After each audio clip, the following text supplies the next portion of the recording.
আজি এটা খুবেই ভাল লগা কথা কম মন দি শুনিব দেই এনেকুৱা ধৰণৰ সিম কাৰ্ডটো আপোনালোকে বহু জনমৰ পৰাই দেখি আহি আছে মোবাইলটোৰ ভিতৰত নিশ্চয় আছে দুখন আৰু বাহিৰত কেইখন পৰি আছে তাৰ কোনো পাত্তাই নাই বাৰু যি কি নহওক কিন্তু এটা কথা মন কৰিছেনে যে এনেকুৱা ধৰণৰ এখন সিম কাৰ্ডে 2G নেটৱৰ্কত আনে 3G নেটৱৰ্কত আনে 4G নেটৱৰ্কত আনে আৰু যদি আমি কেতিয়াবা 5G নেটৱৰ্কৰ মুখ দেখো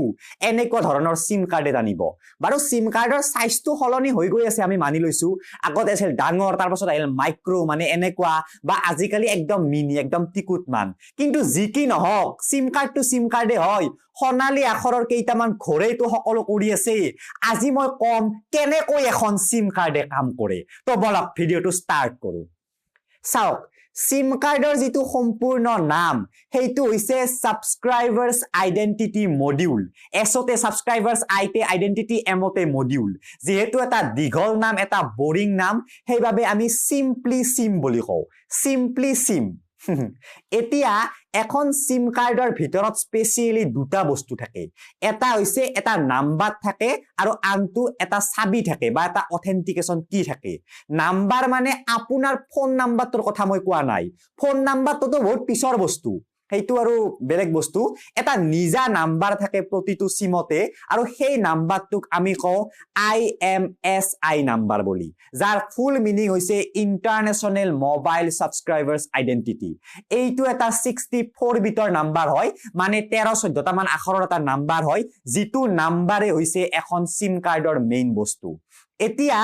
এই নাম্বাৰটোৰ লগত এটা চাবি থাকে আৰু এই দুয়োটাই লগ হৈয়ে আপোনাৰ সকলো কাম কৰি আছে কেনেকৈ জানেনে ধৰক আজি আপুনি BSNL অফিস গৈছে তাত 4 কপি ফটো দিছে নিজৰ ভোটাৰ আইডি খন দিছে আৰু এখন সিম লৈ আহিছে আৰু আপুনি নতুনকৈ কিনা মোবাইলটোত BSNL সিমখন ভৰাই দিছে সো যেতিয়াই আপুনি হেই মানে মোবাইলটো অন কৰিব এই সিমখনে কি কৰিব নিজৰ যেটো নাম্বাৰ আছে IMSI এই নাম্বাৰটো BSNL অফিসলৈ পঠাই দিব এই চাবি বেতৰ হৈতে সো BSNL অফিসত কি আছে জানেনে এনেকুৱা ধৰণৰ IMSI নাম্বাৰৰ এখন সম্পূৰ্ণ লিষ্ট আছে আৰু এই লিষ্টখনৰ এগেইনষ্টত সকলো ডকুমেন্ট আছে যে আপুনি যি ফটো দিছিল আপুনি যি ভোটাৰ আইডি দিছিল এইবিলাক ঠিক আছে নে নাই বা এই সিমখনত কেই টকা আপুনি ভৰাইছিল কি সাৰ্ভিস ইউজ কৰি আছে সকলো বস্তু সেই নাম্বাৰটোৰ বিপৰীতে তেওঁলোকে সেভ কৰি ৰাখিছে সো যেতিয়াই তেওঁলোকে এই নাম্বাৰটো পাব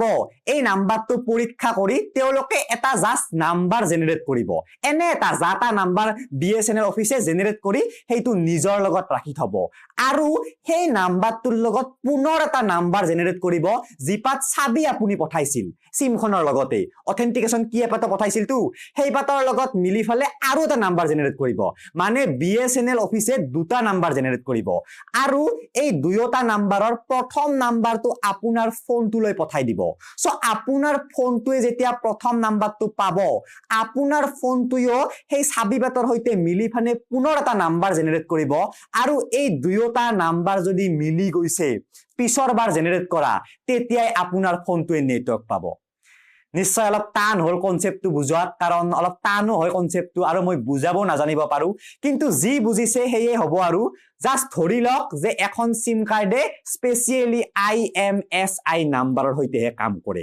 এতিয়া সিম কাৰ্ডখনৰ ওপৰত কিছুমান এনেকুৱা নাম্বাৰ থাকে আপোনালোকে প্ৰায় দেখেই যে ওপৰত কিছুমান প্ৰায় 20-30 টা মান সংখ্যাৰ এটা নাম্বাৰ থাকে এই নাম্বাৰটো কি জানেনে এই নাম্বাৰটো হৈছে ICCID নাম্বাৰ মানে ইন্টিগ্ৰেটেড সাৰ্কিট কাৰ্ড আইডেন্টিটি বুলি কোৱা হয় এই নাম্বাৰটো ব্যৱহাৰ কৰা হয় লোকেশন ট্ৰেক কৰিবলৈ ধৰক আপুনি আজি ডুবাইত আছে আমেৰিকাত আছে লণ্ডনত আছে কেলিফৰ্নিয়াত আছে যদি আপোনাৰ লোকেশনটো ট্ৰেক কৰিব লগা হয় নেটৱৰ্ক নোহোৱা কয়ও তেতিয়া হলে এই নাম্বাৰটোৰ সহায় লয় পুলিশে বা ধৰক তেওঁলোকে BSNL বা যি সাৰ্ভিস ব্যৱহাৰ কৰে তেওঁলোকে এই নাম্বাৰটোৰ সহায় লয় এই নাম্বাৰটো বেছি ইম্পৰ্টেন্ট নহয় ইম্পৰ্টেন্ট হৈছে এইটো নাম্বাৰে গম পায় যে এই সিমখনত কিমান টকা আছে কি সাৰ্ভিস দিব লাগে কিমান MB আপোনাৰ নেট দিব লাগে সকলো কথা IMSI নাম্বাৰৰ হৈতেহে গম পায় তেওঁলোকে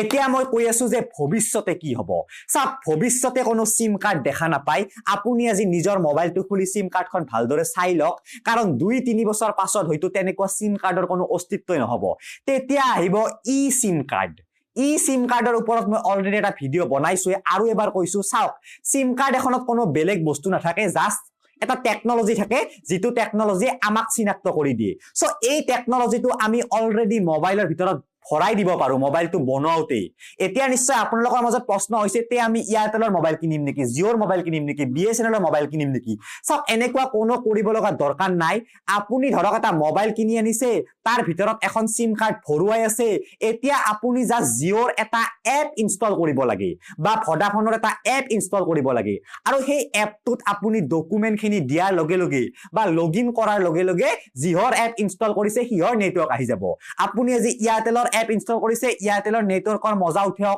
এয়াৰটেলৰ নেটৱৰ্ক ভাল পোৱা নাই সেইটো এপ আনইনষ্টল মাৰি ফেলে জিঅ'ৰ এপ ডাউনলোড কৰি লওক আৰু জিঅ'ত নিজৰ ডকুমেন্ট দি জিঅ'ৰ নেটৱৰ্ক ব্যৱহাৰ কৰক সো এনেকুৱা হবলৈ গৈ আছে প্ৰায় 2-4 বছৰ পিছতে যাক আমি কম ই সিম কাৰ্ড বুলি সো আজিলৈ এইখিনিয়ে যদি ভিডিওটো ভাল লাগিছে ভিডিওটো লাইক কৰক এইখিনিত থকা ডিবি নামৰ চেনেলটোত চেনেল নহয় ডিবি নামৰ সিম্বলটোত ক্লিক কৰি চেনেলটো সাবস্ক্ৰাইব কৰক আজিলৈ ইমানে কি কম আৰু বাই বাই